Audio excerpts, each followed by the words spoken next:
Ралф Денин живее со диабетес веќе 30 години, носи со себе инсулин и го проверува нивото на шекер во крвта 5 пати дневно. Многу беше збунувачко кога бев диагностициран. Дојде од никаде. Учествувал во студија што траела 7 години кон средината на 80-тите. На половина од учесниците, меѓу кои тој им било кажано редовно да го контролираат нивото на шекерот во крвта, а другата половина тоа го правела полабаво.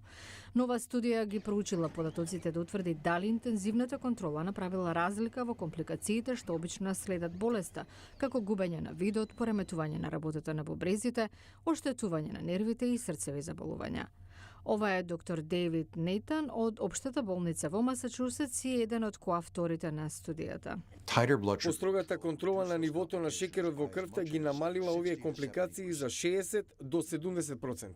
Истражувачите продолжиле да следат 99% од тие пациенти и по завршување на студијата во 93-та. Нашле дека смртноста кај оние со интензивна терапија имало намален морталитет за 33%. Нема здебелување на леките, не се развил катаракт. Одлично. Но најважно е што овие луѓе живееле подолго. Следен чекор на проучувањето на болеста е да се идентификуваат причинителите на диабетесот, како и да се најде начин клетките да произведуваат инсулин.